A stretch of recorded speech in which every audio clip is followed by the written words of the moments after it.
Gabriella had just finished wiping down the kitchen counter when her phone buzzed. She glanced at the screen, already knowing who it would be. Mrs. Calloway. She hesitated before answering, her fingers tightening around the device. "Hello, Mrs. Calloway," she said, keeping her voice steady. "Gabriella, I'm so sorry to do this, but we have an emergency at the office. Elias has a fever. Can you stay late?" Gabriella exhaled slowly, glancing at the clock. She had been planning to leave in 10 minutes, head home, and collapse onto her worn-out couch. Her body ached from the long hours, and her paycheck barely covered rent. But she had grown fond of Elias over the past few months, and she knew how much he needed someone tonight. "Of course," she said, pushing aside her exhaustion. "I'll stay." The relief in Mrs. Calloway's voice was unmistakable. "Thank you, Gabriella. We'll be back as soon as we can." She hung up, took a deep breath, and made her way upstairs. Elias was curled up in bed, his little face flushed with fever. He was only 6, a sweet boy with a love for dinosaurs and bedtime stories. He blinked up at her, his usually bright green eyes dull with illness. "Hey, buddy," she said softly, sitting beside him. "Hear you're not feeling too great." He sniffled and nodded. "My head hurts." Gabriella pressed a gentle hand to his forehead. He was warm, but not dangerously so. "I'll get you some water, okay? And maybe a cool cloth for your head." She stayed by his side, reading to him from his favorite book about a friendly T-Rex and rubbing his back when he coughed. Hours passed. The house was quiet except for the ticking of the clock and Elias's occasional murmurs. Gabriella's stomach growled, but she ignored it. She had skipped dinner to save money, telling herself she could eat something small when she got home. Elias stirred under the blanket. "Gabby." "Yeah, sweetheart." "Will you stay until Mom and Dad come home?" She smiled, brushing a strand of damp hair from his forehead. "Of course, I'm not going anywhere." He sighed in relief and closed his eyes. Gabriella leaned back in the chair beside his bed, exhaustion pressing down on her. She didn't mind staying with Elias, she cared about him. But she also knew she couldn't afford to keep working these long hours without something changing. She had been a nanny for years, bouncing between families, always trying to make ends meet. The Callaways paid decently, but not enough to cover the medical bills piling up from her mother's recent surgery. She sighed, rubbing her temples. It wasn't their problem, it was hers. The hours stretched on, and she dozed off in the chair. She woke suddenly to the sound of the front door opening. A few minutes later, Mr.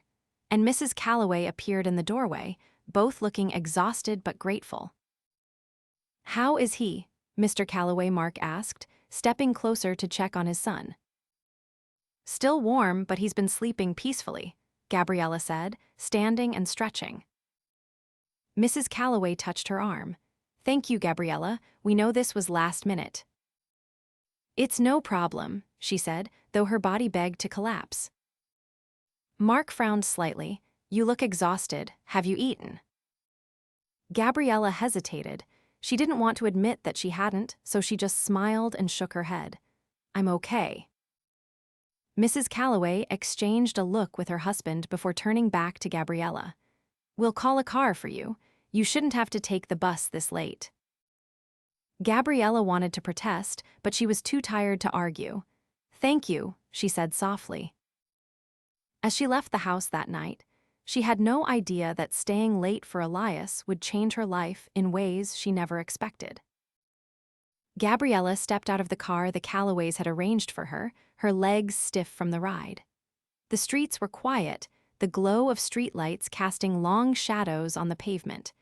She pulled her coat tighter around her, the chill of the night settling deep in her bones. Her apartment was on the 3rd floor of an old brick building, the kind that had seen better days. The stairs creaked beneath her feet as she climbed, exhaustion weighing her down. By the time she reached her door, she could barely keep her eyes open. Inside, the space was small but tidy. A single couch, a tiny kitchen, and a modest bed tucked into the corner. Bills sat unopened on the counter, a constant reminder of the pressure she was under. She ignored them for now, kicking off her shoes and collapsing onto the mattress. Sleep came quickly, but it wasn't restful. Morning arrived too soon, sunlight slipping through the thin curtains. Gabriella groaned, rubbing her eyes as she sat up. She had to be at the Callaways by noon, which gave her just enough time to stop by the pharmacy for her mother's medication. Her mother lived in a senior housing complex across town. Gabriella had been sending money whenever she could, but it was never enough. The weight of it all pressed down on her as she got dressed, tying her hair back before grabbing her bag. The pharmacy was busy, a line stretching toward the door. Gabriella clutched her wallet, knowing it held barely enough to cover what she needed. When she finally reached the cashier, she passed over the prescription slip and waited. The total made her stomach drop. She slid her card across the counter, holding her breath as the machine processed. A second later, a quiet beep signaled the approval. Relief washed over her, but it was short-lived. She had barely anything left in her account. She stuffed the bag into her purse and made her way to the Callaways' house, her mind racing with solutions. A second job, more hours, she was already stretched thin, but what choice did she have? When she arrived, Mrs. Calloway greeted her at the door, looking more rested than the night before. "Gabriella, thank you again for staying late," she said, stepping aside to let her in. "Elias is feeling better, but he's still a little weak." Gabriella nodded, setting her bag down. "I'll keep an eye on him." She found Elias in the living room, curled up with a blanket and watching his favorite cartoon. He perked up when he saw her, a small smile breaking across his face. "Gabby," he said, his voice still a little hoarse. She sat beside him. "Hey, buddy, you're looking better." He nodded, resting his head against the cushion. "Mom said you stayed with me all night." "I did," she said with a gentle smile. "You needed someone." Elias looked down at his hands, fidgeting with the edge of the blanket. "Some kids at school say their nanas don't stay late, but you always do." Gabriella hesitated, unsure how to respond. "Care about you, Elias, that's what matters." He seemed satisfied with that, turning his attention back to the screen. The day passed slowly, filled with quiet moments and small tasks. Gabriella helped Elias with his lunch, tidied up the kitchen, and made sure he got enough rest. In the afternoon, Mr. Calloway arrived home earlier than expected. He found Gabriella in the kitchen, washing dishes. "You've been with us for a while now," he said, leaning against the counter. Gabriella glanced at him, sensing there was more to his words. "I have." He studied her for a moment before speaking again. "We've noticed how much you do for Elias. You go beyond what most nannies would." She dried her hands on a towel, unsure where this was going. "I just want to make sure he's okay." Mr. Calloway nodded. "And that's exactly why we want to talk to you about something important." Gabriella's heart began to race. She had no idea what was coming next, but she had a feeling it was going to change everything. Gabriella set the towel down slowly, her fingers tightening around the fabric as she studied Mr. Calloway's expression. There was something deliberate in his tone, something that made her pulse quicken. He didn't seem upset, but there was an air of finality in the way he spoke, as if a decision had already been made. She forced herself to stay composed. "What is it you wanted to talk about?" He motioned toward the kitchen table. "Why don't you sit for a moment?" Unease crept into her chest, but she obliged, easing herself into one of the chairs. Mr. Calloway pulled out the chair across from her, resting his hands on the surface between them. "Mark and I have been talking," he began, his voice steady but thoughtful.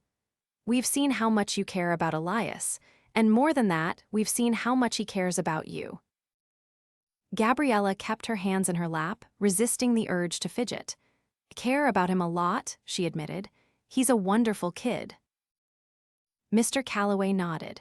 That's exactly why we wanted to have this conversation. We're grateful for everything you've done, but we also realize that we might not have been seeing the full picture. She stiffened slightly. I'm not sure I understand. He exhaled, leaning back. We've always known you were reliable, Gabriella, but last night made us realize just how much you sacrifice for others. You stayed here without hesitation long after your shift ended. You didn't ask for extra pay or complain about the hours. And then, when I asked if you had eaten, you just brushed it off. Her stomach twisted. She hadn't thought much about it at the time. She was used to pushing through exhaustion to making do with what she had. I don't mind, she said carefully. Elias needed me. Yes, but who's looking out for you? Mr. Calloway asked, his voice softer now. She blinked, caught off guard by the question. Before she could respond, Mrs. Calloway entered the room, her expression warm but serious. Mark filled me in, she said as she took the seat beside her husband. We want to know how you're really doing, Gabriella, and we want the truth. Gabriella's throat felt tight.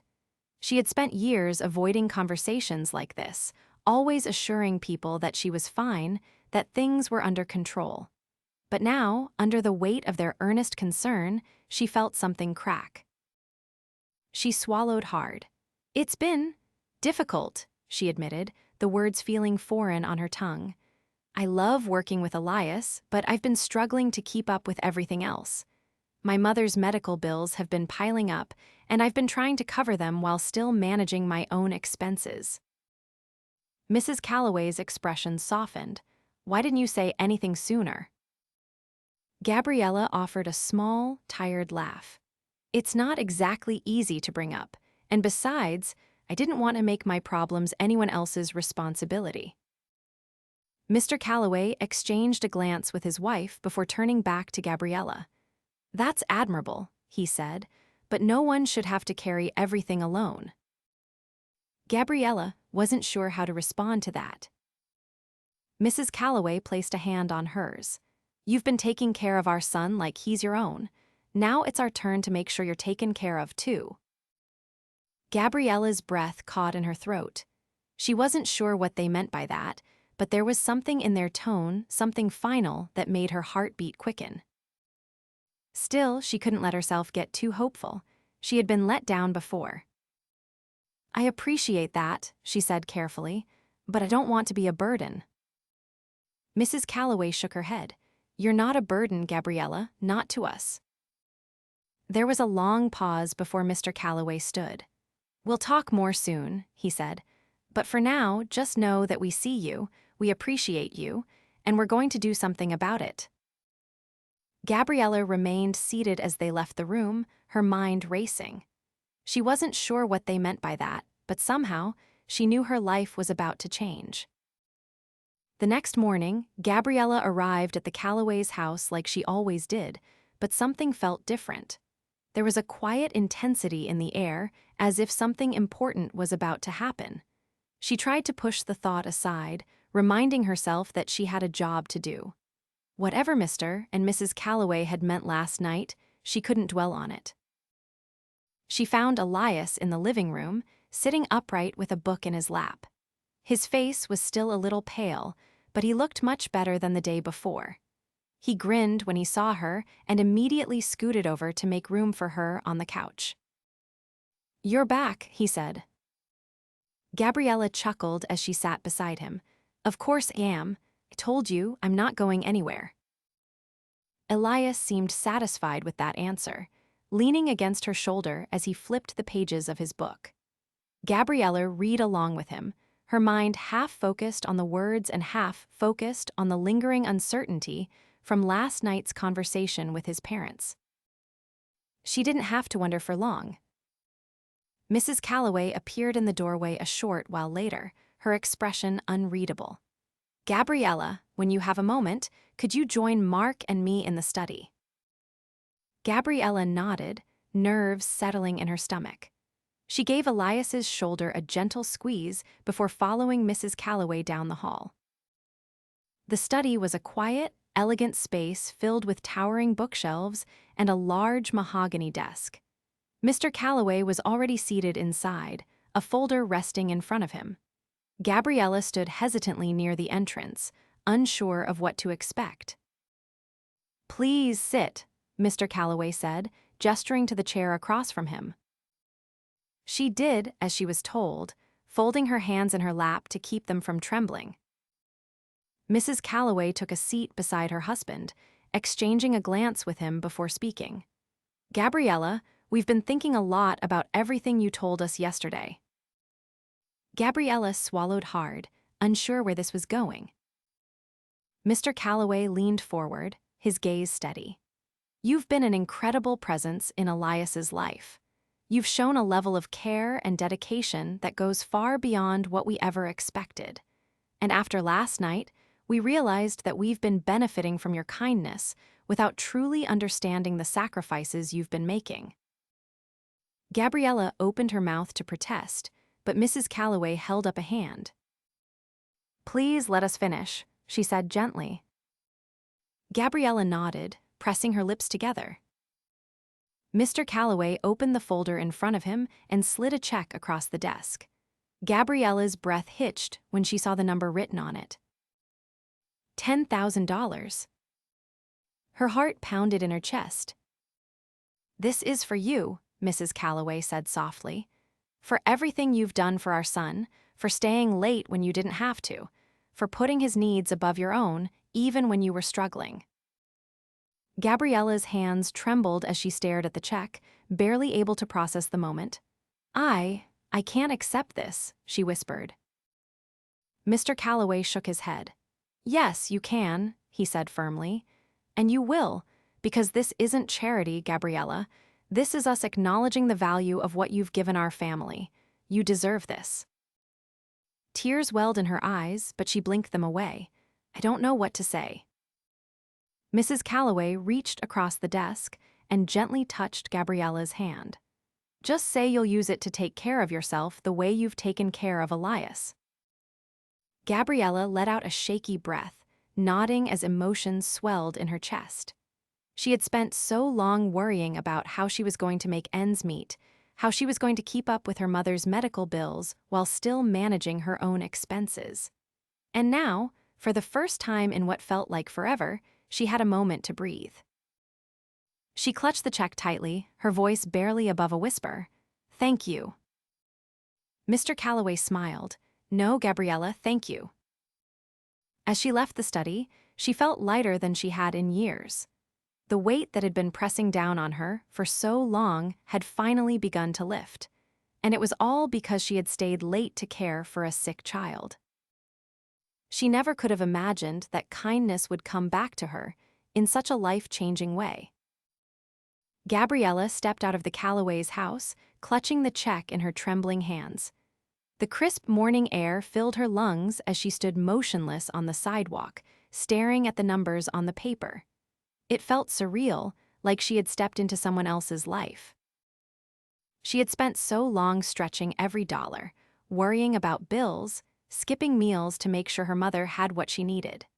And now, for the first time in years, there was a solution, something more than just another exhausting cycle of making do. As she walked home, her mind spun with possibilities. She could pay off the medical bills that had been looming over her. She could afford groceries without calculating every cent. Maybe she could even take a deep breath without the weight of financial anxiety pressing on her chest.